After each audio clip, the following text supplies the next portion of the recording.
গতকাল লোকসভায় পেশ হয়েছে কেন্দ্রীয় বাজেট 2025 আর আজকে দিল্লিতে নির্বাচনী জনসভায় অংশ নিয়ে এই বাজেটকে ঐতিহাসিক বলে তাকে নেহেরু জামানা এবং ইন্দিরা গান্ধীর জামানার সঙ্গে তুলনা করলেন প্রধানমন্ত্রী নরেন্দ্র মোদী এবং এটা বিকশিত ভারতের পক্ষে একটা ঐতিহাসিক পদক্ষেপ বলে তিনি চিহ্নিত করলেন।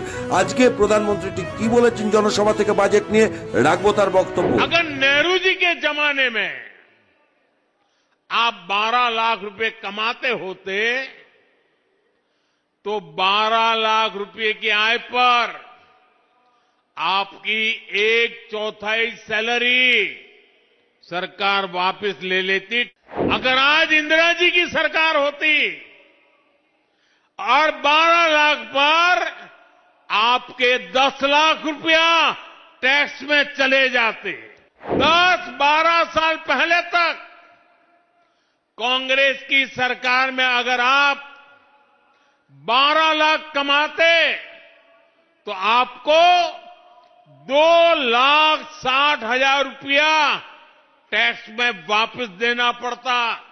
कल के बजट के बाद साल में 12 लाख रुपया कमाने वाले को 1 रुपया भी टैक्स का देना नहीं पड़ेगा। ये बजट ऐसा आया है, हिंदुस्तान का हर परिवार खुशियों से भर गया है, उमंग से भर गया है।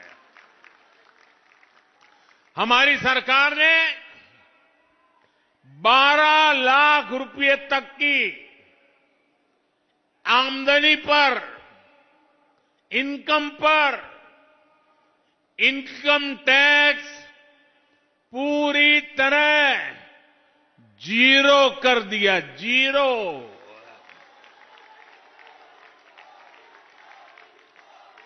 और इससे मध्यम वर्ग के लोगों के हजारों रुपये बचेंगे। और इसलिए तो मैंने कल कहा कि ये बजट मिडिल क्लास की जेब भरने वाला बजट है।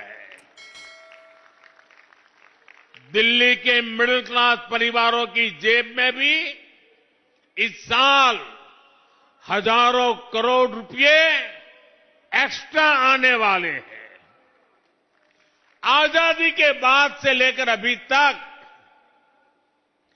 12 लाख साल का कमाने वाले को इनकम टैक्स से इतनी बड़ी राहत पहले कभी नहीं मिली।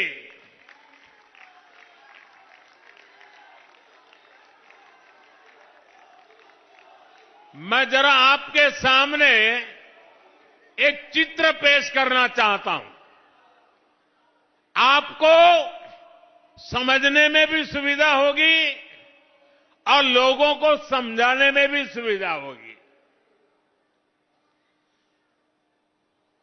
इस बजट को आज देखें, अगर नेहरू जी के जमाने में आप 12 लाख रुपए कमाते होते तो 12 लाख रुपए की आय पर आपकी 1/4 सैलरी सरकार वापस ले लेती, टैक्स में चली जाती। अगर आप आज इंदिरा जी का जमाना होता तो 12 लाख की कमाई पर आप करीब करीब सुनकर के चौंक जाएंगे। अगर आज इंदिरा जी की सरकार होती और 12 लाख पर आपके 10 लाख रुपया टैक्स में चले जाते, उनके जमाने में ये था, इसलिए मैं समझा रहा हूं।